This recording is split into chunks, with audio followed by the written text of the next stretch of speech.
Le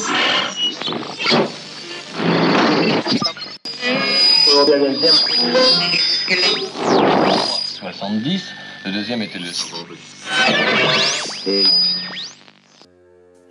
Jean-Luc Mélenchon, on va évidemment commencer par la guerre en Ukraine. Vous vous inscrivez en faux à peu près face à toutes les décisions prises par la France depuis le début de cette crise.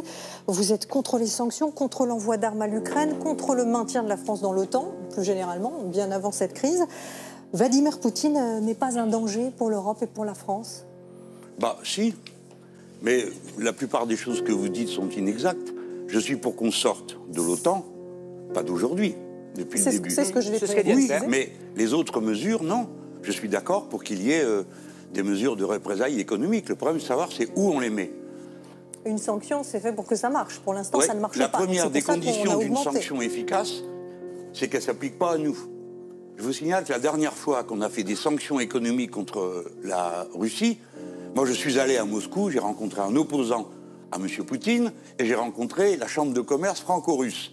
Et la Chambre de commerce franco-russe, les patrons français, m'ont dit on a fait une erreur monstrueuse, tout ce qu'on leur vendait, ils le produisent eux-mêmes, et nous, ce qu'on aura fait aura servi à rien. Donc, par rapport à la crise dans laquelle on vit, quelle stratégie avoir? D'abord, avoir des idées claires.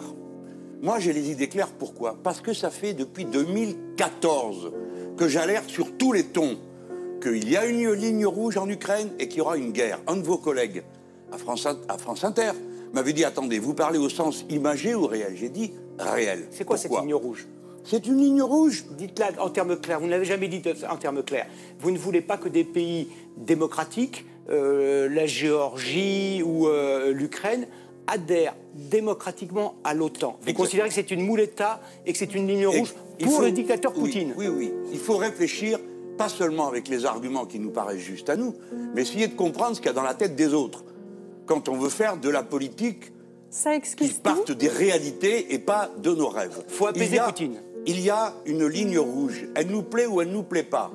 Mais quand nous avons pris l'engagement auprès de la Russie, qui était à l'époque soviétique, ce fait est dorénavant une information déclassée. C'est très contesté par tous les historiens. Non mais attendez, peut-être contesté par vous, mais par les gens qui suivent les documents déclassés, et c'est pas moi qui le dis, c'est des diplomates, c'est M. Védrine, c'est monsieur... Tout le monde sait ça. Alors vous pouvez toujours raconter aux gens que c'est pas vrai. Moi, quand vous faites ça, vous n'aidez pas à réfléchir. Parce que vous embrouillez le débat. Donc il y avait une ligne rouge. Jean-Luc Mélenchon, est-ce qu'une adhésion à l'OTAN de l'Ukraine vaut la guerre que Bien nous sûr constatons? que non. Mais alors, c'est une question simple. Prenons les choses dans l'ordre dans lequel elles se présentent. Aussi longtemps, moi je suis non aligné. Et pas d'aujourd'hui.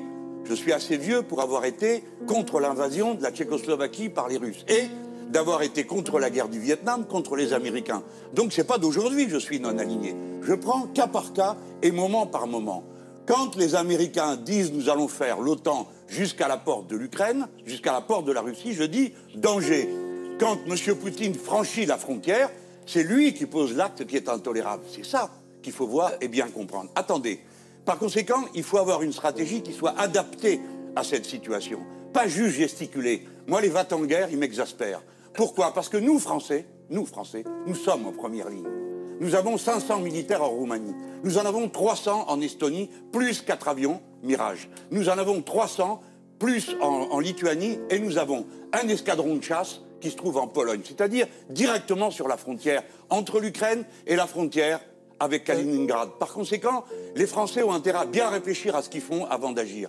Donc moi, j'ai une idée sur ce qu'il y a lieu de faire. Vladimir Poutine, c'est un dictateur ou pas? C'est un autocrate, c'est absolument certain. Mais je vais me réfugier derrière la réponse de M. Macron. Moi, je me positionne comme quelqu'un qui a l'intention d'être élu. Je pense que, comme lui, j'arrangerai pas mes affaires. Si pour vous faire plaisir et arranger mes affaires, je disais oui, c'est un dictateur abominable, un fou sanguinaire, etc. Ça vous ferait peut-être plaisir à une dizaine de personnes, mais ça rend la gestion de la France complètement impossible et ça nous met en danger.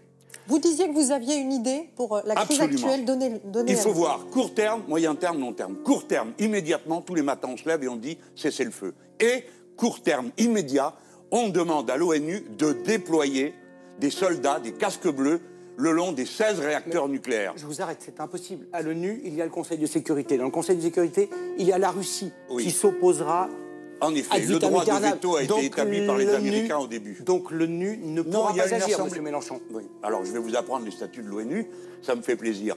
Il y a aussi une assemblée générale qui prend des décisions. Vous savez, par exemple, que la résolution condamnant l'invasion de la Russie a été bloquée au Conseil de sécurité, mais adoptée par l'Assemblée générale des Nations unies.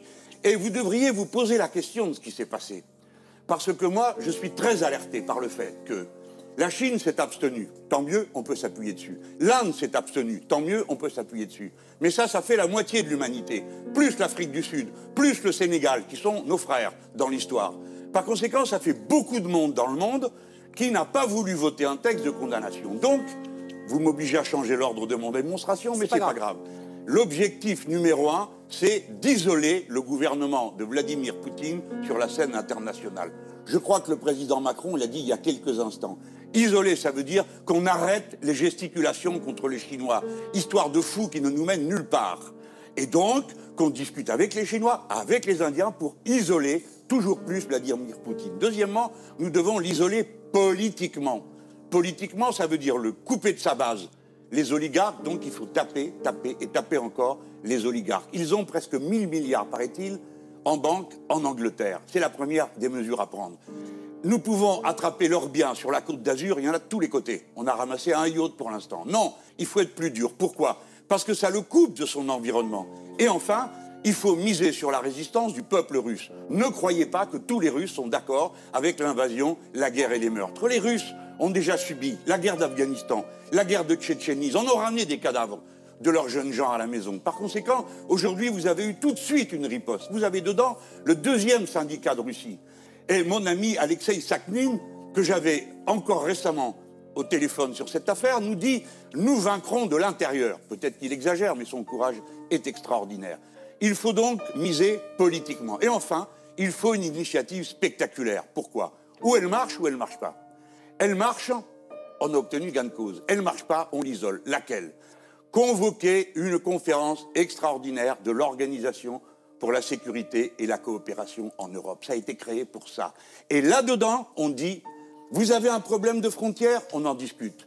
Vous avez un problème de sécurité, on en discute. Parce que nous, Français, non seulement nous sommes d'accord pour que vous soyez en sécurité, mais nous voudrions que nous, Français, nous soyons en sécurité.